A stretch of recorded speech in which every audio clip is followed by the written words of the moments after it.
Muy buenas tardes. Nuevamente estamos saliendo al aire con el programa Saúl Enríquez, Buscando la Verdad. Habíamos tomado, este ya es la culminación, ¿no?, de este tema.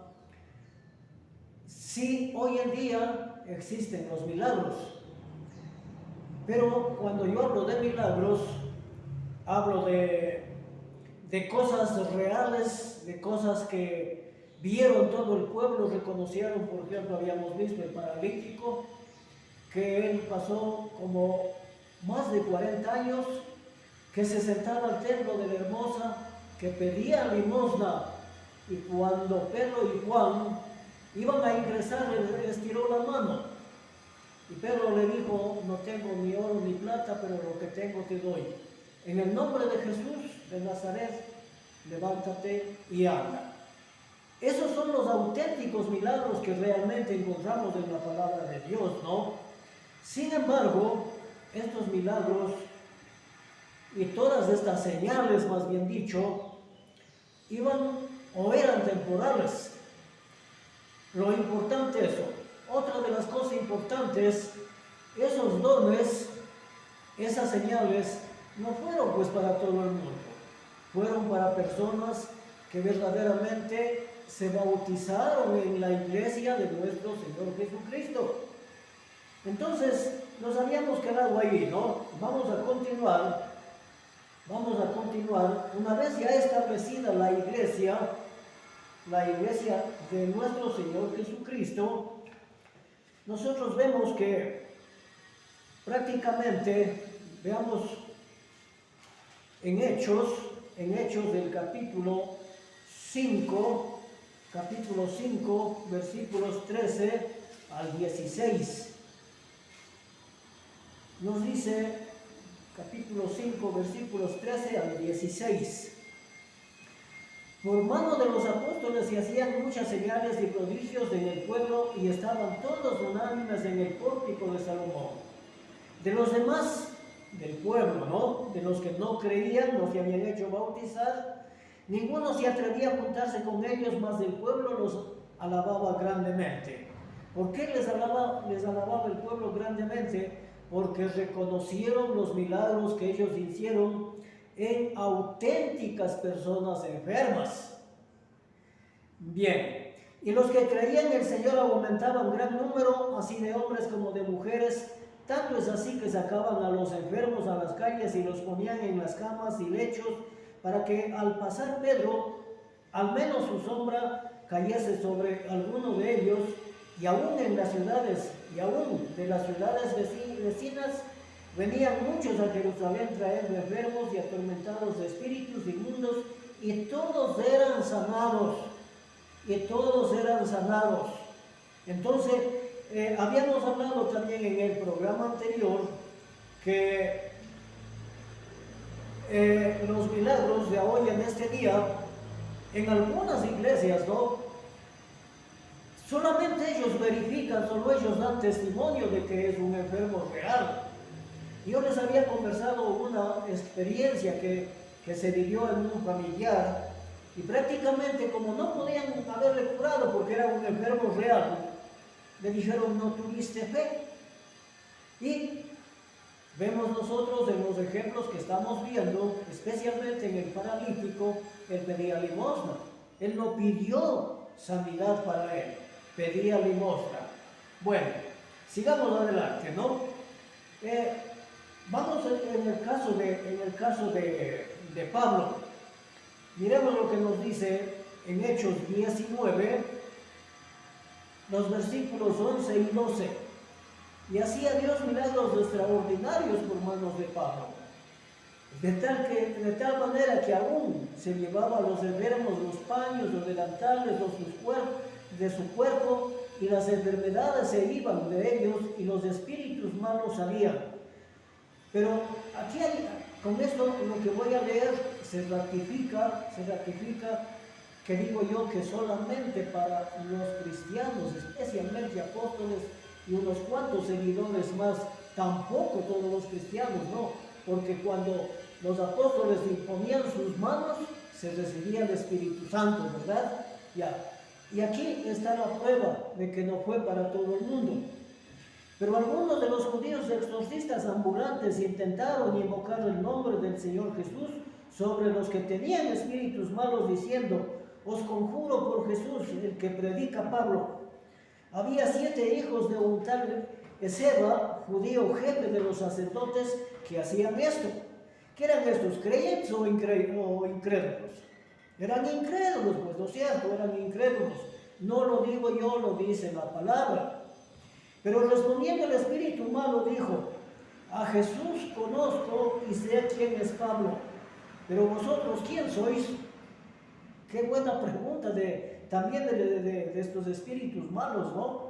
Y por eso digo, solamente esas señales seguían a los que, como dice el Evangelio de Marcos, el que creyere y fuere bautizado, ese será salvo, más del que no creyere, dice, ya es condenado.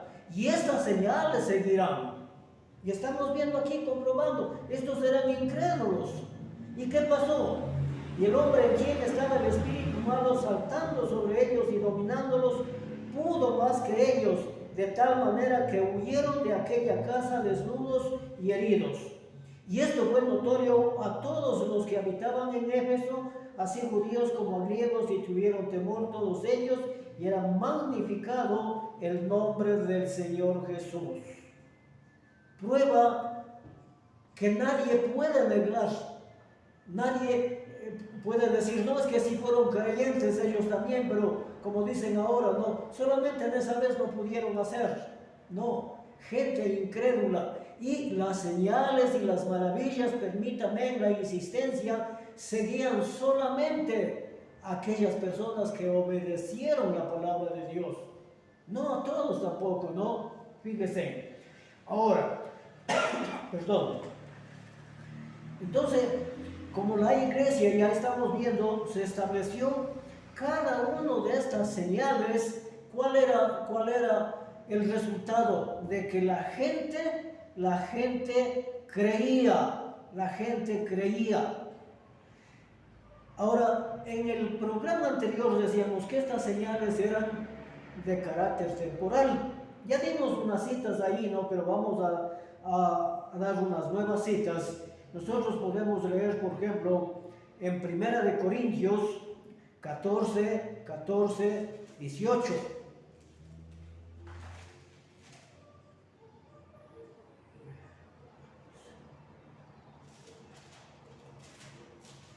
Perdón, la cita es 2 Corintios 4, 18. 2 Corintios 4, 18. Veamos lo que nos dice, ¿no? Por tanto, nosotros todos mirando a cara descubierta, no mirando, esta es la cita, ¿no? Perdón por la equivocación. No mirando nosotros las cosas que se ven. No mirando nosotros las cosas que se ven. Los milagros cuando se hizo en la era primitiva fueron reconocidos por todos. ¿Por qué? Porque eran enfermos auténticos. Y no solamente eso, ¿no? Pedro hasta resucitó a Dorcas. Y aquí dice, no mirando nosotros las cosas que se ven, sino las que no se ven, pues las que se ven son temporales, pero las que no se ven son eternas. Aquí una vez más la confirmación de que estas señales eran de carácter temporal. Esto también ya lo dijimos en el capítulo anterior, ¿no? Pero vamos a leer 1 Corintios 5, 7, que también ya lo leímos, pero bien vale la pena hacerlo una vez más. Dice, porque por fe andamos, no por vista. Entonces nosotros, si cotejamos estos dos textos, las cosas que no se ven son eternas, pero las que se ven son temporales. Y los milagros que hacían los apóstoles y unos cuantos más, sí se dieron, pues. Entonces, dice que Hoy dice el apóstol Pablo en 1 Corintios 13:13 dice, ahora permanecen la fe, la esperanza y el amor. Esos tres, pero el mayor de ellos es, dice, el amor. Entonces nosotros también tocamos un poquito sobre lo perfecto. Lo perfecto con toda seguridad es el Nuevo Testamento. No nos olvidemos que Juan escribe el último libro de Apocalipsis.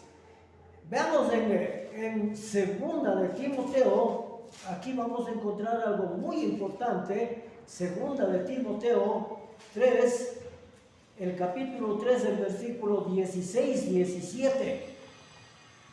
Dice, toda la escritura es inspirada por Dios y útil para enseñar, para redarguir, para corregir, para instruir en justicia. Alguien dirá, ¿y qué tiene que ver eso con los milagros? Especialmente el versículo 17. A fin de que el hombre de Dios sea perfecto,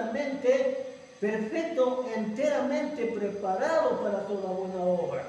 Es decir, que nosotros en este tiempo debemos de prepararnos para toda buena obra, sin esperar ver los milagros que ya no existen realmente de parte de Dios. También me acuerdo en la parte anterior decíamos que a Dios, los apóstoles, los obispos y cuantos, los reverendos y cuantos más hay, le hayan hecho a Dios de empresario. Porque un pastorcito de la Argentina que me llegó a mí un video decía que la fábrica de los milagros estaba allí. ¡Qué equivocación más grande! Bueno, sigamos adelante, ¿no? Ya hemos visto que todas estas señales realmente iban a ser de carácter temporal, como ya se ha demostrado. Ahora, hay una cita que es de muchísima importancia, que también comprueba que prácticamente si hoy hubiera milagros, nuestro Señor Jesucristo no les contestaría. Vamos a ver el Evangelio de Mateo el capítulo 7, los versículos 21 hasta el 23. Pero pongamos muchísima atención a esto, porque aquí una vez más se ratifica lo que vengo yo afirmando. Dice, no todo el que me dice Señor, Señor, entrará en el reino de los cielos, sino el que hace la voluntad de mi Padre que está en los cielos. ¿Cuántos del mundo religioso conocen realmente la voluntad del Padre? Hay muchos, inclusive, ¿no? Hay muchos que ni siquiera le aceptan a nuestro Señor Jesucristo como divino. Dicen que es un hombre bueno y nada más. Entonces, para ser merecedores de estas cosas hay que conocer la voluntad del Padre que está en los cielos. Y podemos citar, ¿no? Por ejemplo, Mateo mismo 17:5 dice, este es mi Hijo amado, en quien tengo mi complacencia, a Él oídle. ¿Cuántos le hacen caso al Señor? Son raras excepciones que realmente se hayan sometido a toda la voluntad de nuestro Señor Jesucristo y de Dios del Padre. Veamos el 22. Aquí está la suerte, el destino de muchos.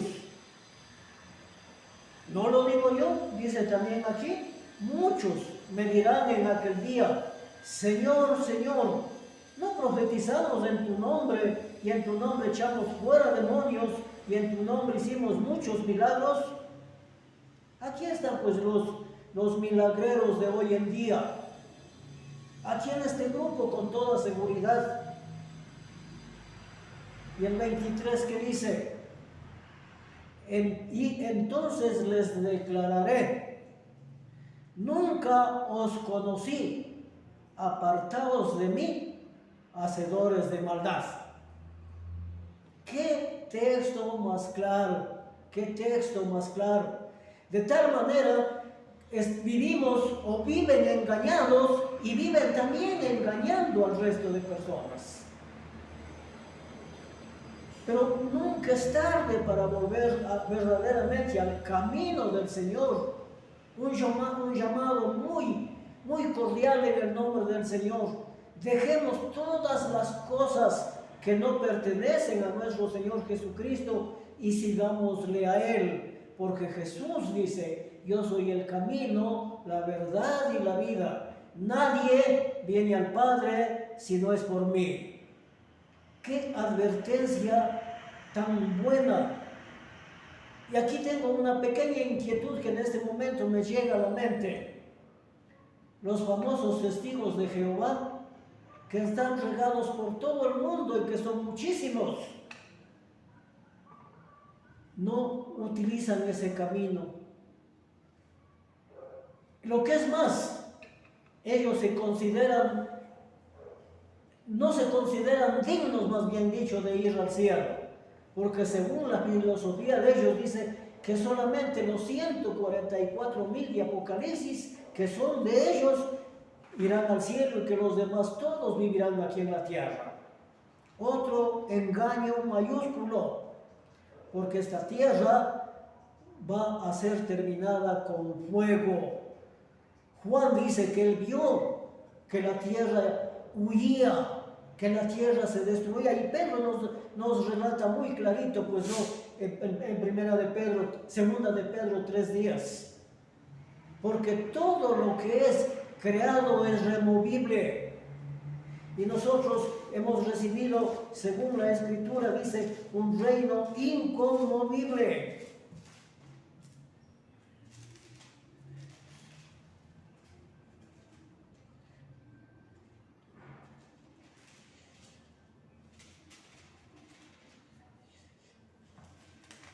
Al menos así lo apunta el libro de Hebreos, dice, nosotros habiendo recibido un reino inconmovible, profetizado inclusive desde tiempos de Daniel, es decir, más o menos unos 580 años antes del nacimiento de nuestro Señor Jesucristo.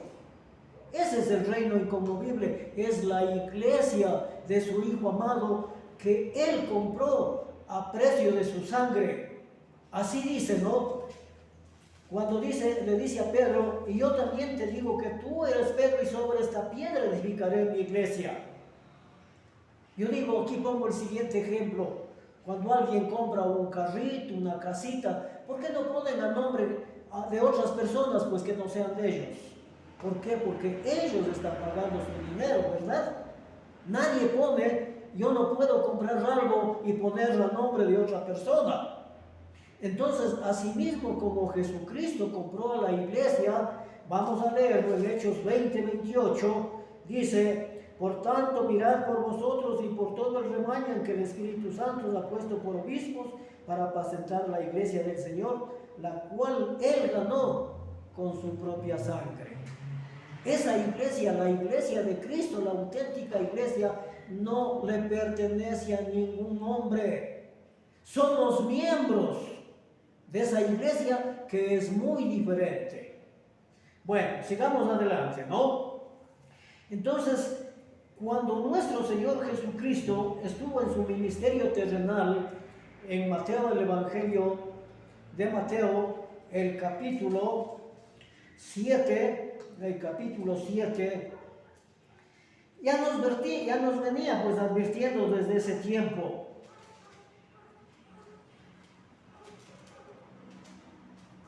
Que decía que habrán falsos profetas. 7:15. Dice, guardaos de los falsos profetas que vienen a vosotros con vestidos de ovejas, pero por dentro son lobos rapaces. ¿Será que estamos viviendo en esa época? Parece que sí, ¿no? Parece que sí. ¿Qué más nos dice? ¿Qué más podríamos hablar de esta situación?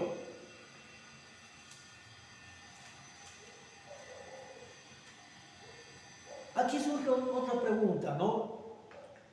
Si nuestro Señor Jesucristo ya nos advirtió, especialmente cuando Jerusalén iba a ser destruida. Si nosotros, yo he leído bastante el libro de Josefo, ¿no? Que podemos decir que casi es contemporáneo con el Señor Jesucristo.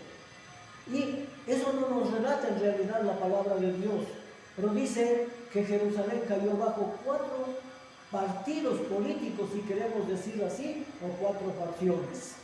Y que realmente ellos fueron los que causaron mucho más daño, me refiero al pueblo, antes que Tito en su destrucción. Pero tenía que destruirse Jerusalén, porque eso también fue profetizada, fue profetizado por esto. Ahora viene aquí una gran pregunta. Si no hay los milagros hoy en día, y dicen que las señales que hacen, ¿por quién serán hechas?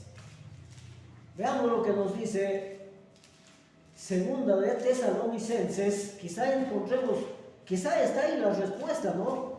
Quizá está ahí la respuesta. Segunda de Tesalonicenses, el capítulo 2, dice, el apóstol Pablo les dice, leamos desde el 8.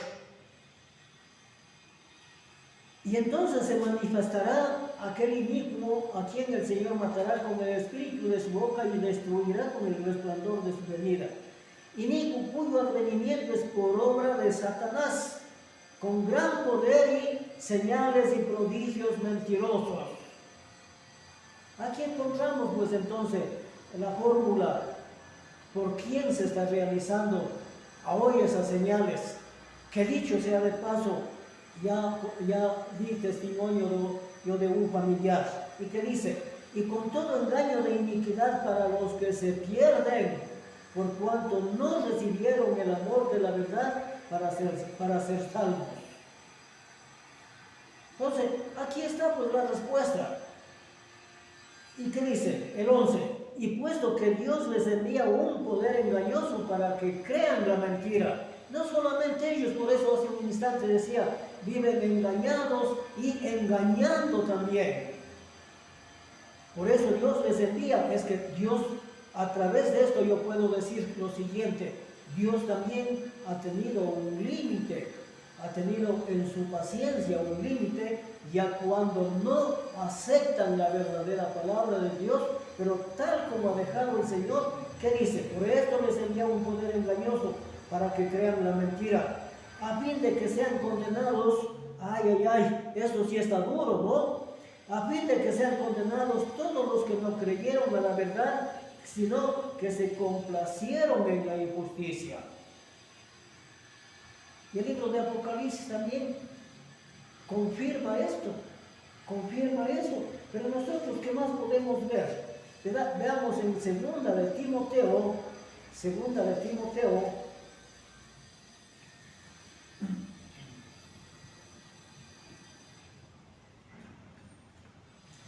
o primera de Timoteo, el capítulo 4, 1 en adelante.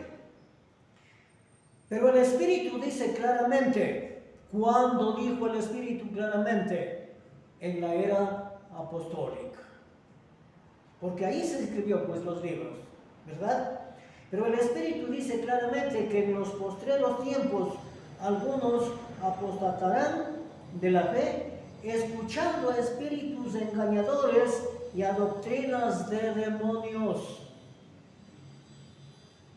Entonces debemos de tener mucho cuidado, que cada uno de nosotros debemos de comprobar. No se olviden, por ejemplo, los bereanos, cuando Pablo llegó allá, ellos dicen que fueron más nobles que los de Tesalónica. Pero ¿por qué Pablo les califica esto? Porque comprobaban con las Escrituras. Y nosotros podemos hacer exactamente lo mismo. Yo por eso digo, mi familia, cuando yo recién me convertía en cristiano, me decían que era un conquistado. Y dicho sea de paso, yo soy el único de la familia que abracé la doctrina de Cristo. Pero ¿qué ha sido mi manera de ser? Justamente esta, comprobar con la palabra de Dios, y de ahí yo he aprendido algo. Todo lo que yo manifiesto, no lo digo de memoria, lo compruebo con la Escritura, porque así aprendí yo y así pienso que todos tienen ese derecho. Por la hipocresía, dice, por la hipocresía de mentirosos que teniendo cauterizada la conciencia. Eso debe ser grave, tener cauterizada la conciencia, ¿no? Prohibirán casarse, mandarán abstenerse de alimentos que Dios creó para que con acción de gracias participasen de ellos los creyentes y los que han conocido la verdad. Aquí está, pues entonces.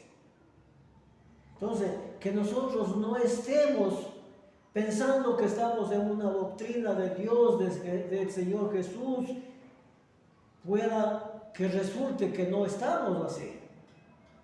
Comprobemos, podemos hacerlo. Para eso, otra de las cosas, por ejemplo, un padrecito por ahí, qué suspicacia que tienen, ¿no? Dicen que nadie puede entender las escrituras, sino solamente los ministros, en este caso católicos, aparte de ellos nada. Qué equivocación tan grande, ¿no? Fíjese, ellos, yo he visto que tienen un sinnúmero de ellos, un poco de Biblias, pero solamente les leen lo que les conviene. Y aquí está pues el engaño de ellos.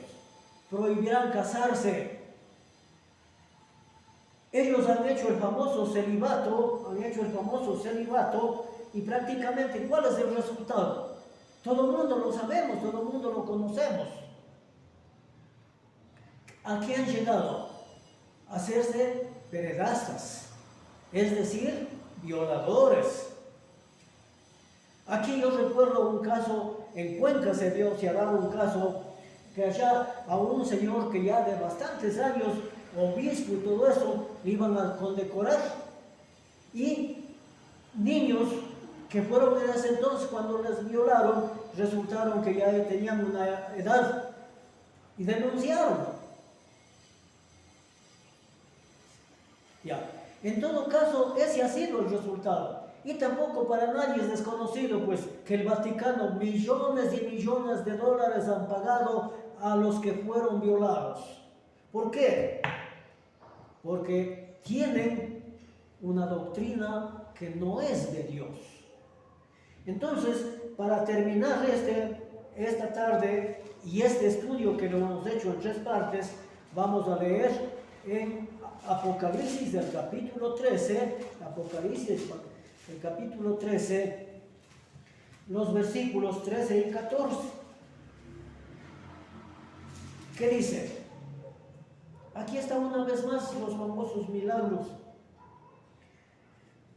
También hace grandes señales de tal manera que aún hace descender fuego del cielo a la tierra delante de los hombres.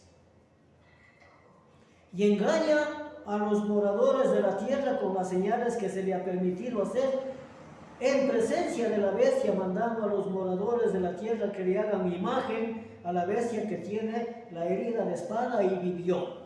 Esto realmente es histórico ya, pero muchos han seguido ese ejemplo. Ahí había una imagen que mandaron a hacer. Hoy el mundo religioso está lleno de ellas. En un programa anterior yo mostré un recorte del periódico del norte, que es el medio local, y ahí decía que se está haciendo para que una imagen que ya está siendo tallada, ¿no?